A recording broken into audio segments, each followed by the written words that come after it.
समर्थन जनता का मिल रहा है? देखिए, लोगों का एक बड़ा उत्साह जोश पूरे प्रदेश के अंदर देखने को मिल रहा है। ये डबल इंजन सरकार की नीतियों का परिणाम है। 10 वर्षों में जो काम किए हैं, गरीब व्यक्ति तक जो लाभ पहुंचा है, योजनाबद्ध तरीके से पहुंचा है। इन 10 वर्षों में नरेंद्र मोदी जी की सरकार ने और हमारी हरियाणा सरकार ने मिलकर के काम के ऊपर विश्वास किया है, ईमानदारी से काम किया है दोनों सरकारों ने। और दोनों सरकारों ने योजनाबद्ध तरीके से गरीब व्यक्ति के चेहरे पर मुस्कान लाने का काम इन 10 वर्षों के अंदर किया है। और इन्हीं 10 वर्षों के अंदर जो देश की समस्याएं थी, नरेंद्र मोदी जी के नेतृत्व में उनका समाधान हुआ है। कांग्रेस के समय के अंदर जो समस्या बना करके लोगों को डरा करके वोट बटोरने का कांग्रेस के लोग काम करते थे, नरेंद्र मोदी जी ने उनका समाधान करते हुए लोगों को एक स्वच्छ भारत बनाने का काम वो नरेंद्र मोदी जी ने किया है। चाहे इन 10 वर्षों के अंदर हम देखें, धारा 370 की बात है, चाहे नॉर्थ ईस्ट के अंदर जो बोडो की एक बड़ी समस्या थी उसकी बात है, चाहे भगवान श्री राम के भव्य मंदिर के निर्माण की बात है, चाहे आप लोग देखेंगे कि जम्मू कश्मीर के अंदर धारा 370 और 35 से जिसको लेकर के लगातार राजनीति होती थी, नरेंद्र मोदी जी ने कहा कि हमने सुधार करना है।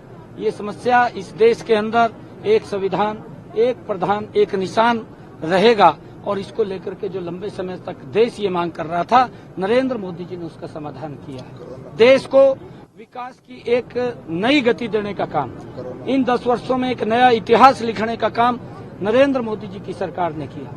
अगर देश के ऊपर कोई वैश्विक संकट भी आया है, उस वैश्विक संकट के अंदर भी हमारी ये डबल इंजन की सरकार लोगों के साथ कंधे से कंधा मिलाकर के खड़ी हुई नजर आई।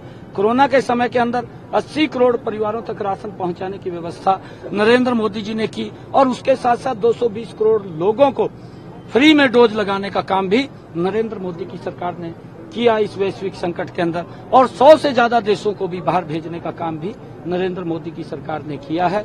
और आज देश के अंदर जिस प्रकार का एक नरेंद्र मोदी जी के प्रति वातावरण है, नरेंद्र मोदी जी ने जिस प्रकार से काम किए हैं, लोगों की एक ही आवाज है कि अब की बार 400 पार। और इस बात को लेकर के जो कांग्रेस के बड़े नेता भी हैं, आज वो भी इस बात को अंदर खाते स्वीकार कर रहे हैं कि नरेंद्र मोदी जी तीसरी बार इस देश के बड़े मैंडेट के साथ प्रधानमंत्री बनेंगे, क्योंकि इस देश के लोगों ने 2014 के इलेक्शन में नरेंद्र मोदी जी को 282 सीटें दी और 2019 के चुनाव के अंदर 303 सीटें दी और अब की बार ये 370 से भी पार जाएंगी। एनडीए को 400 पार सीटें देकर के इस देश के अंदर नरेंद्र मोदी जी बड़े मैंडेट के साथ प्रधानमंत्री बन रहे हैं। हमारे हरियाणा के लोग भी 10 की 10 लोकसभा की सीटें दोबारा देकर के नरेंद्र मोदी जी को तीसरी बार प्रधानमंत्री बनाने में अहम भूमिका अदा करेंगे। इंडिया गठबंधन से कुशलेतर लोकसभा उम्मीदवार सुशील गुप्ता ने नवीन जिंदल को खुले मंच चुनौती भी दी है।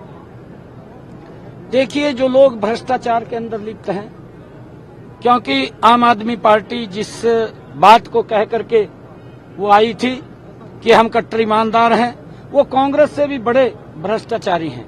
पूरा देश जानता है कि कांग्रेस ने 2014 से पहले किस प्रकार से बड़े बड़े घोटाले करके देश को लूटने का काम किया।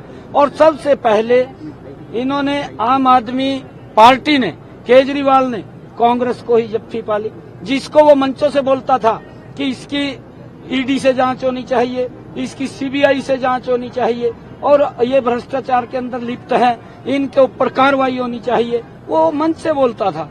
परंतु वो स्वयं उसके अंदर लिप्त हो गया, वो भ्रष्टाचार में भी लिप्त हो गया। अब भ्रष्टाचार में लिप्त हुआ तो उसके ऊपर कार्रवाई हुई, अरे जेल के अंदर है। इनको बोलने का अधिकार नहीं है, क्योंकि ये देश पूरा का पूरा जानता है जिस प्रकार के भ्रष्टाचार के अंदर ये लिप्त है। ये कांग्रेस से भी 2 कदम आगे हैं और इनके समय के अंदर, क्योंकि भ्रष्टाचार अगर होता है कहीं न कहीं गरीब व्यक्ति के ऊपर असर पड़ता है, विकास के ऊपर असर पड़ता है।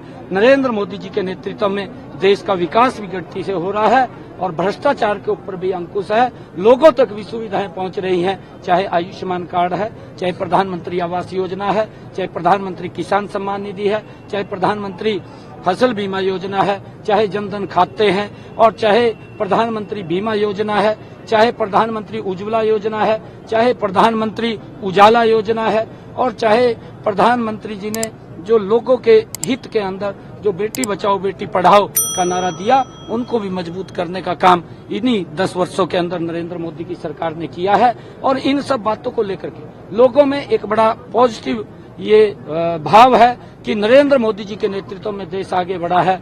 जो कांग्रेस के समय के अंदर ये देश 12वें स्थान के ऊपर 13वें स्थान के ऊपर था, आज ये 5वें स्थान के ऊपर आर्थिक रूप से पूरी दुनिया के अंदर ला करके खड़ा करने का काम भी इन 10 वर्षों में नरेंद्र मोदी जी ने किया है। और उसके बावजूद भी ये टारगेट लिया है कि आने वाले 3 वर्षों के अंदर इसको दुनिया की तीसरी मजबूत आर्थिक इकोनॉमी बनाने का काम ये हमारी सरकार करेगी। कर्नाटक के मुख्यमंत्री का कहना है कि पीएम मोदी तानाशाह की तरह काम कर रहे हैं। तानाशाह तो कांग्रेस करती थी। कांग्रेस तानाशाह इसलिए करती थी कि अगर एक गैस का सिलेंडर लेना होता था 3 दिन लाइन में लगना पड़ता था, ये तानाशाह था। अगर कहीं एक एलईडी का बल्ब भी लेना होता था तो इनके समय के अंदर वो 450-500 रुपए में उपलब्ध होता था। आज 20 रुपए में 30 रुपए के अंदर लोगों को उपलब्ध होता है। ये कांग्रेस तानाशाही करती थी। और ये लोग अगर कहीं गली या सड़क बननी थी, वो सड़क रुक जाती थी, विकास की गति धीमी पड़ जाती थी। ये देश के लिए तानाशाह था। गरीब व्यक्ति को और गरीब करना, ये कांग्रेस की सोच थी। नरेंद्र मोदी जी ने गरीब व्यक्ति को मजबूत करने का इन 10 वर्षों में काम किया है, उसके चेहरे पर मुस्कान लाने का काम किया है। अगर आप देखेंगे, चाहे गरीब व्यक्ति है, चाहे महिला है, किसान है, युवा है, हर वर्ग के लिए नरेंद्र मोदी जी लगातार मजबूती से काम कर रहे हैं। युवाओं के लिए चाहे स्टार्टअप है, चाहे स्टैंड अप है, और चाहे देश के अंदर नई इंडस्ट्री लगाने की बात है, और चाहे महिलाओं को सशक्त करने की बात है, चाहे किसानों को मजबूत करने की बात है, और चाहे गरीब व्यक्ति के चेहरे पर मुस्कान लाने की बात है। लगातार ये सरकार विभिन्न योजनाओं के माध्यम से उनको सशक्त और मजबूत करने का काम कर रही है।